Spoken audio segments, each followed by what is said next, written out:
All right, next part is looking at what's called the soil horizons and layer names. If you would take a soil and cut it from top down till you hit rock and can able to stand back and look at it like you look at a wall, you would see that soils are broken down in what are known as horizontal strata. Okay, horizontal strata pieces, layers. Okay, there's 6 different horizon letters: O, A, E, B, C, and R. Okay, each of those has a corresponding layer name. So O is known as the surface litter layer. A is known as topsoil, which I'm sure you've heard of. The other ones you probably haven't heard of. E is known as the alluvial layer.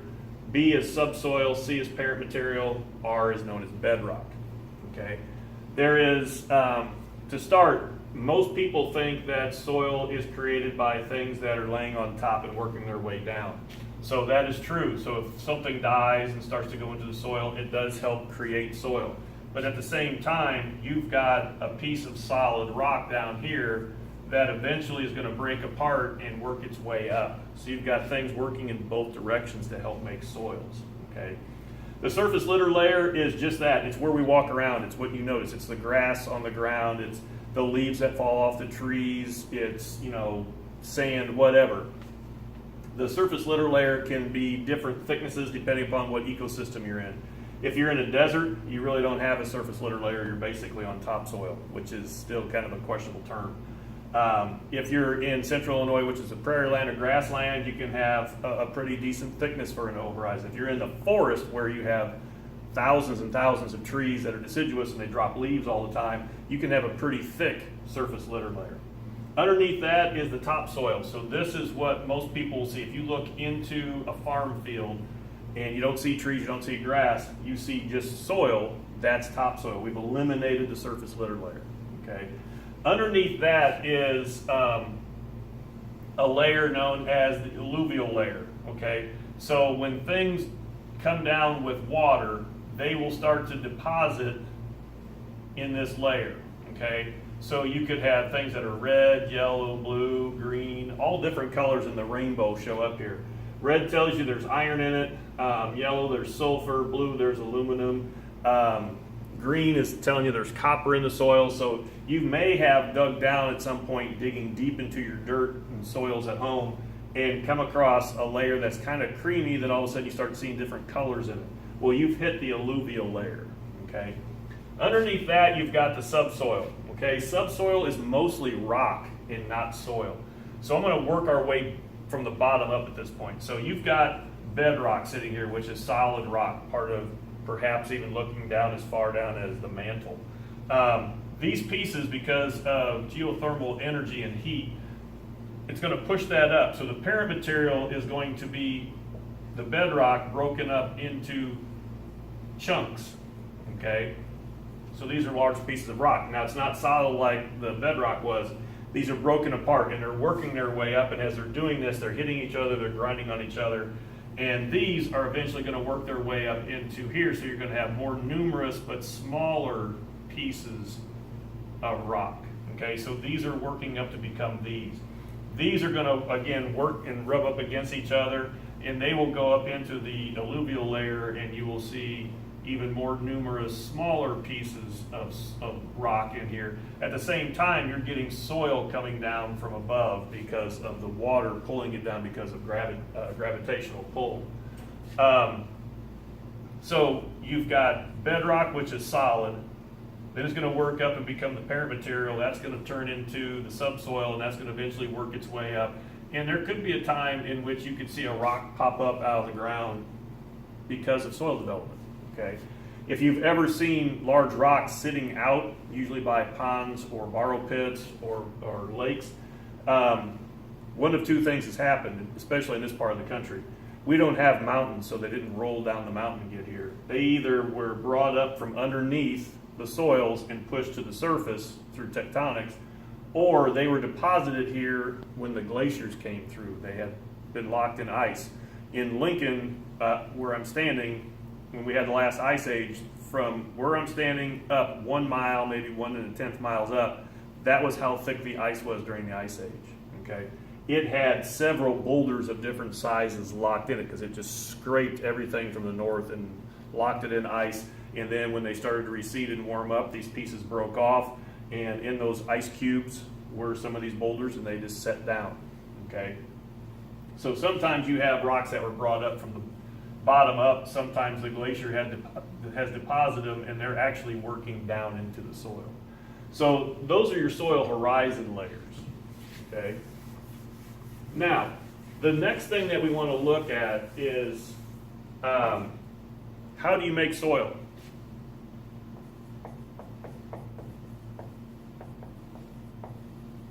Okay, it's known as soil development. It's got a nickname or an acronym called CLORT. Okay, CLORT stands for climate, organism, relief, parent material, and time. Okay, if you put these 5 things together, you can create dirt, and then dirt can turn into soil. Okay, so let's look at climate first. Climate is based upon 2 things: precipitation and temperature.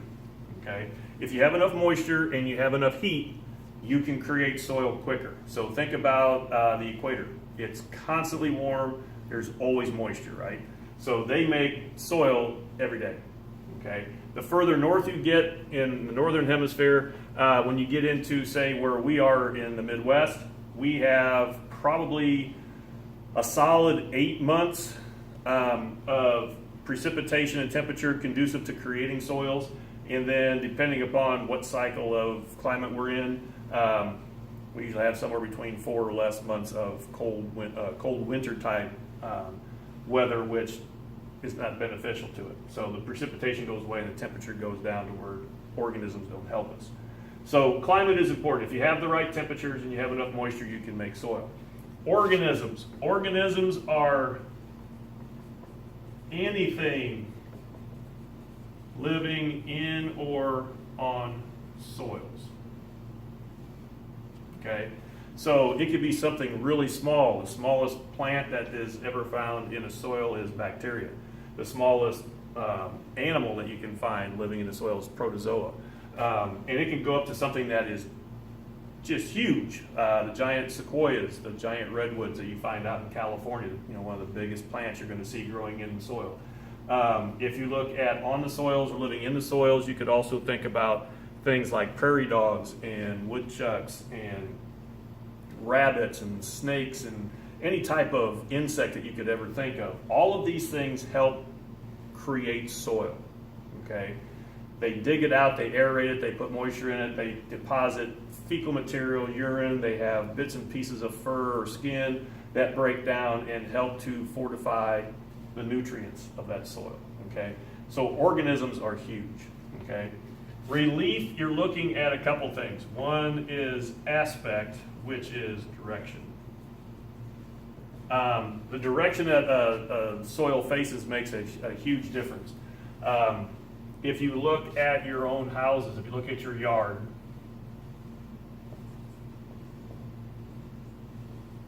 the sun comes up in the east and sets in the west, right? So the east has what's known as cool sun. It doesn't get real hot. The west has hot sun, so it's much hotter. The south is always bright. It's always in the sun. And the north is usually in shade. Okay, so you have basically 4 ecosystems in your yard at all times. You can plant certain plants in the front of your house that would die dramatically in the backyard. You could take some of your plants from the backyard, put them in the front, and they're not going to do very well because it doesn't have enough heat and enough daylight. Okay, things that live on the south side of your house love bright light all the time, and if you've got shade, this is usually your worst soil because it's very damp, it's not really well drained, there's not as many plants that like just shade. I can tell you one that would work in here. Hostas are probably the best bet to put on the north side of your house because they love shade, they're big, they will help nutrify your soils. But this is looking at the aspect, which direction of things do you have? The other thing that you want to look at is slope. If you've got a yard where here's your house and then all of a sudden your house has a yard that drops down, you've got to put plants in here to keep your soil in place. Otherwise, every time it rains, it's just going to keep washing that further and further out. Okay. Parent material is, you're looking at what is the bedrock underneath your foundation. Central Illinois, for example, has a lot of limestone. Limestone is very easy to break, so you can crush that up and it turns into soil much quicker than, say, granite or slate or marble. Okay. And time. Okay. How long does it take to make soil? Okay. Globally, it takes 100 years to make a 1 cubic inch amount of soil. So think of an ice cube. It takes 100 years to make that. In Illinois, it takes 2.5 years. Okay, we go about 0.4 inches per year. Okay, 0.4 of an inch per year because of our climate and organisms. All right. So soil development. If somebody asks you, "Oh man, are you old enough to have the recipe for dirt?" Say, "Yeah, I've got it. It's the soil developmental." You've got climate, organism relief, parent material, and time. With this is how soil is made. Okay. The last thing that I want to bring to your attention in this chapter is the soil classifications. Okay.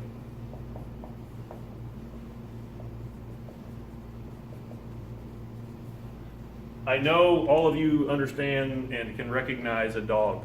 Okay. Are all dogs the same? Do they look the same? And the answer is no. Every breed is slightly different. Well, what makes them different? And you can go through all sorts of things, from the size of the dog, to the type of tail, to their ears, to their snout, to the color of their tongue, the color of their eyes, all of these things. So soils are no different. Soils, yes, they're soil, but they're made up differently. Okay. One of the things that changes the classifications is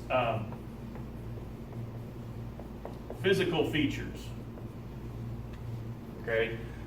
Is there a lot of rock in the soil? Is there a lot of sand? Those types of things. Those are physical features. You can have biological features. For example, where do you expect to find a cactus growing? Everybody's going to say in the desert. Okay, well, there's a certain type of soil for that, right? Do cactus live in Illinois? Before you say no, the answer is yes. There is certain types of cactus that do grow in Illinois on a regular basis. Over by the Illinois River, over by Havana, there's a type of cactus known as prickly pear. It grows about this high off the ground, but it's all over the ground in the sandy soils. So what is it about our soils, though, that don't, the saguaro cactus, the big cactus that you would imagine, why doesn't that want to live in Illinois? Well, one, it's not hot enough year round. Two, it's too wet, and the soils aren't right. They don't drain fast enough. You can have chemical features. Okay, the chemical features are things like, is it too acidic? Is it too basic? Remember we talked about colors of soil earlier? There's red soils because there's iron in it. If it was white, there's calcium in it. Okay, so these are chemical features. There's different types of things, different minerals that live in it.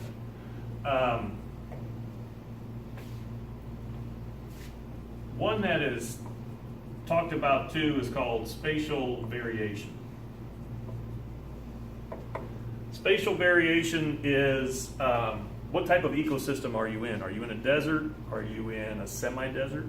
Are you in a grassland? Are you in a deciduous forest? Are you in a coniferous forest? Are you in a tundra? Each one of these is going to have a different amount of production into soils. Remember I talked about the O horizon? I said if you lived in the prairies, we have a kind of a thinner O horizon, but if you lived in a deciduous forest, it's really thick. That's going to separate out your soils. Okay? And then the last one is where you and I come in a lot. It's called human modification. Human modification is, how do you change the soils? Have you guys ever changed the soil, made it different? And the answer kind of goes yes, and it goes all the way back to when you were kids. If you ever were running around in your neighborhood and made a path between somebody's house and another person's house, and you made a dirt path through the grass because that's where you guys ran or rode your bikes all the time, you modified the soil. Now, you didn't do it on purpose, it was a shortcut. But what you did is you kept stamping down the ground so hard that the pores closed up and nothing could get in, no water, no air, so nothing grows. Can you change that? Yeah, you can take a shovel or a tiller, break that soil up, add some grass seed, and it'll come back. If you've ever put a flower bed or a vegetable garden in your house, in your yard, you've modified the soil. What nature has done over thousands of years, you've changed in a matter of a few hours. Is it bad? Is it good? Both. I mean, you've changed what nature's done, but you've probably put in more nutrients than it had. So human modification is always going to happen. Building a house, building a new building, they take off the top soil, they scrape it off to the side, they dig a big hole, they bring in clay to make sure that the foundation is solid, they build their structure, they take the topsoil, they dress it over the top again, and then they plant some grass, put some trees in, and they've changed everything about that soil process. Okay? So that's the end of chapter 12. The rest of it, if you look at it, is talking about different types of soils. The book does a really good job of looking at those. I'm not going to put those up on the board. If you have any questions, feel free to let me know. Hope these videos have helped this semester. I will send out probably one more later this week. Don't forget, you need to be working on your last project, which is due at the end of next week. Talk to you then.